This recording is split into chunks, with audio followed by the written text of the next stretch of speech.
Il n'y a pas eu de cris dans la nuit, pas de vitres brisées, pas de portes forcées, pas de traces de lutte. Juste une petite fille de 12 ans, et puis le silence. Tallahassee, Floride, début juin 2023. Dans un appartement ordinaire, sur une rue ordinaire, quelque chose d'extraordinairement sombre vient de se produire. Personne ne le sait encore, ni les voisins, ni les policiers. Et surtout pas l'homme qui composera le 911 quelques heures plus tard. Cet homme, c'est Andrew Wye, le père de Lori. Ce que vous êtes sur le point de voir, c'est une enquête qui durera 2 ans. Une enquête où la réponse était là depuis le début, juste en phase 2. C'est une matinée de juin ordinaire quand le téléphone sonne au centre d'appel d'urgence de Tallahassee. La voix à l'autre bout du fil est celle d'un homme. Il semble tendu, peut-être effrayé. Opératrice 911. Service d'urgence, quelle est votre situation ? Andrew Wye. Oui, bonjour. Ma fille a disparu. Je ne la trouve nulle part. Opératrice 911. Calmez-vous, monsieur. Je suis là pour vous aider. Votre nom ? Andrew Wye. Andrew Wye. Opératrice 911. Et votre fille, quel est son prénom ? Andrew Wye. Lori Wye. Elle vient d'avoir 12 ans.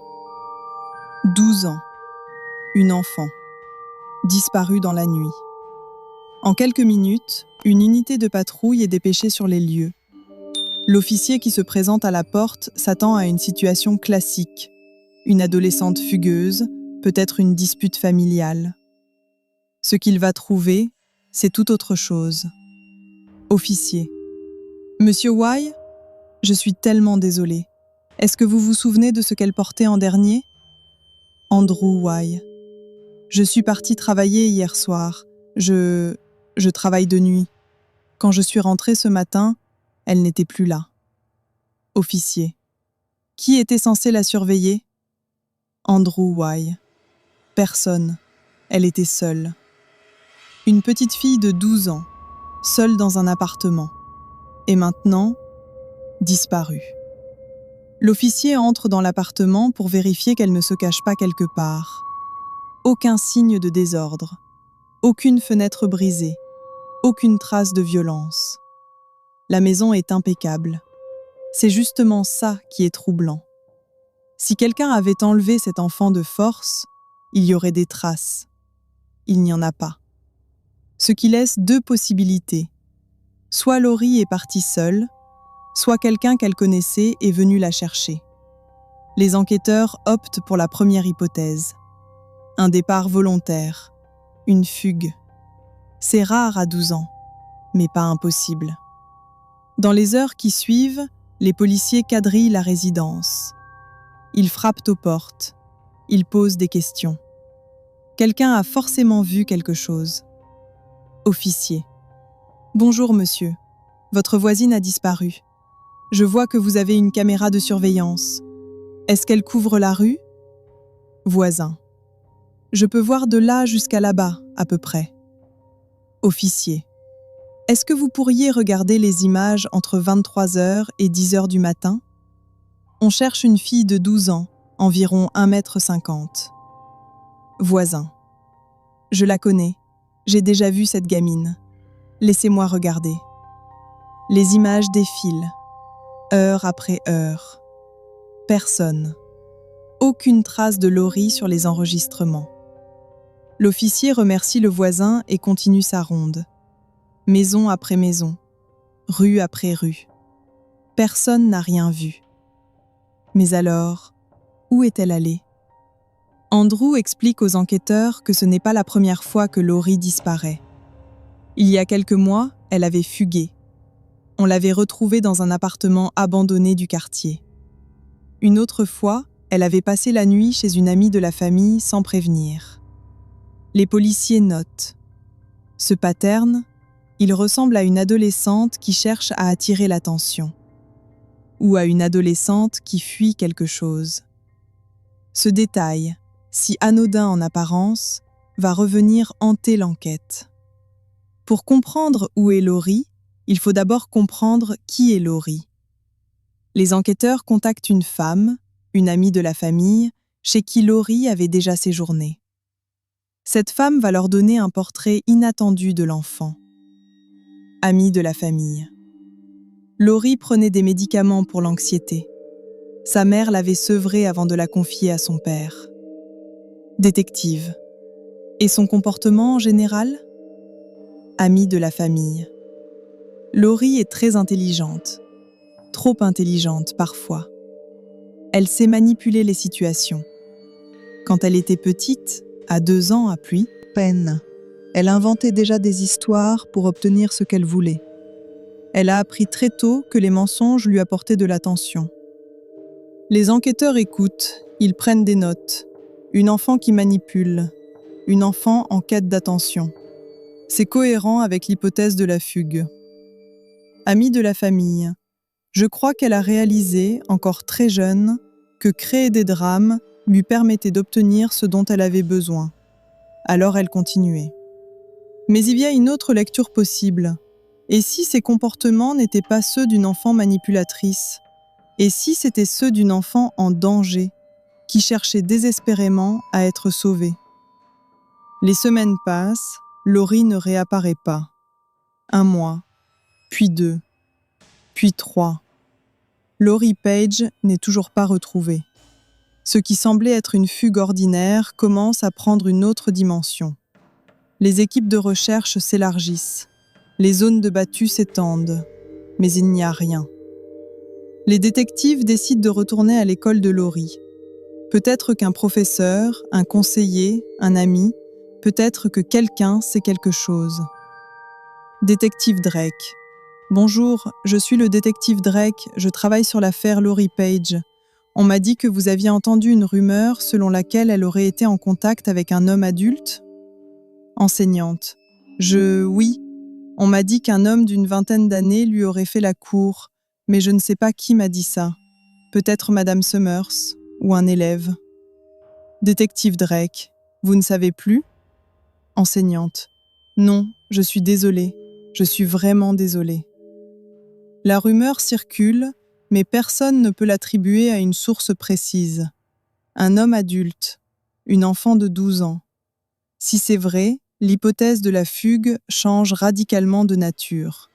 On ne parlerait plus de fugue, on parlerait de prédateur. Les enquêteurs se lancent sur cette piste. Ils vérifient les registres des délinquants sexuels dans le quartier. Il y en a plusieurs, à quelques rues de chez Andrew Wye. Les policiers frappent à ses portes, un par un. Détective. Bonjour, je suis ici dans le cadre d'une disparition d'enfants dans le quartier. Vous avez vu cette fille ? Suspect potentiel. Je suis en liberté conditionnelle, je tiens à le préciser. Je n'ai rien à cacher, je veux bien coopérer. Détective. Est-ce qu'on peut regarder dans le jardin, la remise ? Suspect potentiel. Bien sûr, venez. Il cherche, il fouille, il trouve, rien. Chaque piste s'éteint, chaque hypothèse s'effondre. 2 mois après la disparition de Laurie, les enquêteurs sont de retour à la case départ. Et puis, un témoin se présente. Un jeune homme qui dit avoir vu Laurie au skatepark du quartier. Il décrit la scène avec une précision troublante. Témoin. Je m'en souviens parce que je m'y connais en voiture. Une berline blanche, modèle 2013, avec une peinture abîmée. Et puis un SUV Honda rouge 2016, avec les feux caractéristiques. La fille est sortie de la berline, a récupéré un sac de voyage dans le coffre et est montée dans le SUV rouge. Et le SUV a démarré. Détective. Vous êtes sûr que c'était elle ? Témoin. J'ai vu son visage. Les enquêteurs se rendent immédiatement sur les lieux. Ils cherchent ces véhicules. Ils interrogent des témoins supplémentaires. Rien ne correspond. Le témoignage est invérifiable. Personne d'autre n'a vu ces voitures. Il n'y a aucune trace sur les caméras de surveillance. Le témoin, bien intentionné peut-être, ne peut pas corroborer son récit. Une fausse piste de plus. Et le temps continue de passer. Au bout de 3 mois, les enquêteurs reviennent à la case départ. Ils retournent voir Andrew Y. Officiellement, il est toujours le père épuisé qui cherche sa fille. Il coopère. Il répond aux questions. Il dit ce qu'on veut entendre. Mais quelque chose ne va pas. Détective, Monsieur Y, est-ce que vous savez où se trouve Laurie en ce moment? Andrew Y. Non, je ne sais pas. Croyez-moi, si je le savais, vous croyez que j'appellerais? Détective. Et ce jour-là, le jour de sa disparition, est-ce que vous avez quitté Tallahassee? Andrew Y. Non, pas que je me souvienne. Détective. Vous n'êtes pas allé à Jacksonville? Andrew Y. Jacksonville? Non. Pourquoi vous me demandez ça? Le détective observe. Il note. Andrew Y est un homme intelligent. Il choisit soigneusement ses mots. Pas que je me souvienne. Pourquoi vous me demandez ça? Ces petites formules défensives, elles signifient quelque chose. Les enquêteurs continuent de creuser. Ils s'intéressent au relevé de téléphone d'Andrew. Ils épluchent son historique de déplacement. Et ce qu'ils trouvent commence à dresser un portrait très différent de celui d'un père aimant et désespéré. Pour comprendre ce qui s'est passé, les enquêteurs doivent comprendre la dynamique familiale. Laurie vivait avec son père Andrew depuis quelques mois. Sa mère, Miranda, habitait ailleurs. Leur relation était tendue. Ce que les enquêteurs apprennent peu à peu, c'est que Laurie n'était pas une petite fille ordinaire. Non pas parce qu'elle était difficile ou dangereuse, mais parce qu'elle était brillante et fragile. Amie de la famille. Elle avait 12 ans, mais elle parlait comme une adulte. Elle cherchait la connexion avec les grandes personnes plus qu'avec les enfants de son âge. Ça m'avait frappée. Une enfant trop mûre pour son âge. Une enfant qui avait grandi trop vite. Peut-être parce que la vie ne lui avait pas laissé le choix. Les équipes remontent l'historique de Laurie sur les réseaux sociaux. Elle avait créé plusieurs comptes, Instagram, Twitter, bien qu'elle n'eût officiellement pas de téléphone. Elle avait trouvé des moyens de se connecter. C'est une information importante.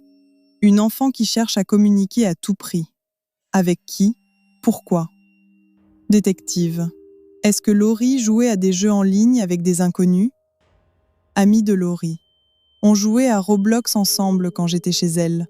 Elle n'avait pas toujours accès à un téléphone, alors elle utilisait le mien ou l'ordinateur. Les enquêteurs examinent les comptes Roblox de Laurie. Ils cherchent des conversations suspectes, des adultes qui auraient pu la contacter. Encore une fois, rien. La piste en ligne ne mène nulle part. Mais quelque chose d'autre attire l'attention de détectives. Quelque chose de beaucoup plus proche. 1 an après la disparition de Laurie, les enquêteurs retournent à l'appartement où elle vivait avec son père. Mais Andrew Y n'y habite plus. Il a déménagé. Avec l'accord du nouveau locataire, les policiers entrent. Ils commencent à inspecter les pièces minutieusement. Officier. Excusez-moi, vous avez emménagé quand exactement? Nouveau locataire. Il y a quelques mois. Oui est parti assez vite. Il me laisse encore son courrier d'ailleurs. Officier. Est-ce qu'il y avait des affaires laissées sur place quand vous avez emménagé? Nouveau locataire. Non, rien. L'appartement était vide. Les enquêteurs continuent leur inspection. Et c'est là qu'ils trouvent quelque chose. Des taches, sombres, sur une surface qui aurait dû être propre. Les techniciens prélèvent des échantillons. L'analyse va prendre des semaines. Mais pour la première fois depuis des mois, les enquêteurs ont l'impression de tenir quelque chose. Dans le même temps, ils obtiennent un mandat de perquisition pour le nouveau domicile d'Andrew Y. Ils le localisent. Ils l'observent. Et quand il se présente à sa porte, ils sont prêts. Détective. Monsieur Y, nous avons un mandat de perquisition pour votre domicile en lien avec la disparition de votre fille. Andrew Y. D'accord. Je comprends pas, mais d'accord. Andrew reste dehors pendant que les policiers fouillent. Il est calme, presque trop calme, comme s'il savait qu'il ne trouverait rien. Les enquêteurs emportent plusieurs téléphones, des ordinateurs, des tablettes et des vêtements. L'analyse forensique va commencer. Les semaines qui suivent sont celles du silence. Les analystes travaillent. Les experts décodent. Et ce qu'ils trouvent sur les appareils d'Andrew Hui change tout. Son téléphone l'a trahi. Les données de géolocalisation montrent qu'au moment de la disparition de Lori, Andrew Hui ne se trouvait pas à Tallahassee. Son téléphone l'a placé dans une zone isolée en Géorgie, à plusieurs heures de route de son appartement. Une zone isolée, des bois, loin de tout. Et l'historique de recherche sur ces appareils, il révèle quelque chose d'encore plus troublant. Des recherches sur des zones reculées, des endroits peu fréquentés, des terrains boisés loin de la Floride. Des recherches qui ne correspondent pas à celles d'un père qui cherche sa fille. Des recherches qui correspondent à celles de quelqu'un qui cherche un endroit, pour y déposer quelque chose, ou quelqu'un. Les enquêteurs gardent cette information secrète pour l'instant. Ils ont besoin d'une preuve physique, quelque chose d'irréfutable. Et puis, le comté de Thomas, en Géorgie, appelle. Dans les forêts du comté de Thomas, près de la frontière floridienne, les autorités procèdent régulièrement à des brûlages contrôlés, une technique agricole, pour nettoyer la végétation dense, pour préparer les terres. Ce jour-là, après le passage du feu, le sol est nu. Et ce que les équipes voient en inspectant la zone, des restes humains, calcinés, partiels, mais humains. Les autorités du comté de Thomas prélèvent les échantillons. Ils les envoient au laboratoire forensique. Et les résultats arrivent. C'est Lori Page, 12 ans, portée disparue depuis plus d'1 an. Retrouvée dans une forêt de Géorgie. Exactement là où le téléphone de son père l'avait placé au moment de sa disparition. La coïncidence n'en est pas une. C'est une preuve. La cause du décès n'a pas pu être officiellement déterminée en raison de l'état des restes. Mais la localisation, elle, est formelle. Le lendemain de la découverte des restes de Lori, les enquêteurs localisent Andrew Hui. Il ne sait pas encore ce qui vient d'être trouvé. Il ne sait pas que l'horloge vient de s'arrêter. Détective. « Monsieur Hui, est-ce que vous voulez venir par ici ?» Andrew Hui. « Qu'est-ce qui se passe ?» Détective. « Est-ce que vous avez des armes sur vous ?» Andrew Hui. « Non. » Détective. « Vous pouvez mettre les mains dans le dos ?» Andrew Hui est menotté. Il ne résiste pas. Il ne demande pas pourquoi. Il sait pourquoi. Les enquêteurs le conduisent au commissariat. Et dans la salle d'interrogatoire, ils lui posent la question. « Détective, vous savez pourquoi vous êtes là, n'est-ce pas ?» Andrew Hui. « Je voudrais avoir une conversation avec vous sur ce sujet. » Détective. « Non, vous ne voulez pas avoir de conversation. Pas de questions. Rien. C'est ça ?» Andrew Hui. Andrew Hui ne dit rien. Il regarde le détective droit dans les yeux. Et il ne dit rien. Détective. Vous comprenez la différence entre meurtre, homicide involontaire, négligence criminelle ? Vous travaillez dans un établissement pénitentiaire. Vous avez vu des gens entrer et sortir. Vous savez ce que ça veut dire. Toujours rien. Détective. Lori est morte. Vous êtes accusé de son meurtre. Nous avons trouvé ses restes, dans l'endroit exact où votre téléphone vous a placé le jour de sa disparition. Un silence. Andrew Hui. Ma fille est morte. Détective. Oui. Et vous êtes là, parce que nous avons les preuves. Alors, est-ce que c'était un accident ? Est-ce que vous avez paniqué ? Est-ce que vous avez eu peur ? Ces choses-là, un jury peut les comprendre. Mais un homme assis là, avec un sourire sur le visage qui ne donne aucune réponse, ça, ils ne le comprennent pas. Andrew Y regarde le mur. Andrew Y. Je veux un avocat. Et c'est tout. C'est la seule chose qu'il dira. Andrew Y est inculpé de meurtre. Il est placé en détention.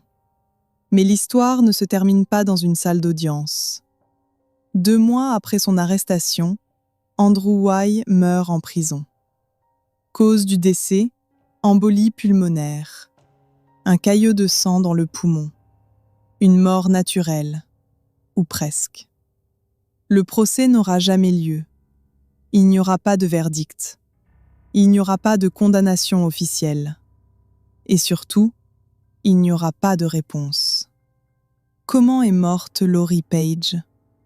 Qu'est-ce qui s'est passé dans cet appartement de Tallahassee? Les enquêteurs ont leur théorie. Les données téléphoniques, les recherches en ligne, la localisation des restes, tout pointe vers Andrew Y. Mais sans aveu, sans procès, sans cause de mort établie. La vérité reste incomplète, suspendue dans ce silence que les morts ne brisent jamais. Miranda, la mère de Lori, n'a pas attendu les policiers les bras croisés. Elle s'est battue. Elle a réclamé les dossiers. Elle a exigé des réponses. Et quand les enquêteurs sont finalement venus la voir, elle n'a pas mâché ses mots. Miranda, vous venez me voir 8 mois après? Vous me traitez comme une suspecte? Ma fille n'était pas sous ma garde quand ça s'est passé. Et vous venez me demander mon ADN, comme si j'étais coupable de quelque chose. Détective, nous faisons tout ce qui est en notre pouvoir pour... Miranda, trop tard. Vous avez mal géré cette affaire dès le début. Si vous l'aviez traitée comme une urgence dès le premier jour, peut-être qu'on n'en serait pas là. Les mots de Miranda sont durs, mais ils posent une question que personne ne veut vraiment affronter. Et si les signaux d'alarme avaient été là depuis le début? Une petite fille laissée seule la nuit. Un père qui travaille de nuit sans prévoir de surveillance. Un historique de fugue non résolu. Et puis, cette disparition. Sans bruit, sans lutte, sans témoin. Comme si quelqu'un savait exactement comment faire pour que personne ne pose les bonnes questions. Du moins, pas tout de suite. L'affaire Lori Page n'est pas seulement celle d'une enfant disparue. C'est l'histoire d'un système qui a vu ce qu'il voulait voir. Une fugueuse, une adolescente difficile, une enfant en quête d'attention. Et pendant qu'on la cataloguait, elle était peut-être déjà morte. Les statistiques sont cruelles. Dans la grande majorité des affaires d'enfants disparus qui se terminent tragiquement, la mort survient dans les premières heures. Pas les premiers jours, les premières heures. Ce qui signifie que pendant qu'on frappait aux portes des voisins, la fenêtre d'intervention était peut-être déjà fermée. Andrew Y est mort sans avoir jamais avoué. Lori Page repose dans une tombe. Sa mère n'a toujours pas de réponse officielle. Et quelque part, dans les forêts brûlées du comté de Thomas, un secret a été enterré avec elle. On se souvient de Lori Page, 12 ans, trop intelligente, trop seule, et trop souvent ignorée par ceux qui auraient dû la protéger. En mémoire de toutes les enfants dont les voix n'ont pas été entendues à temps.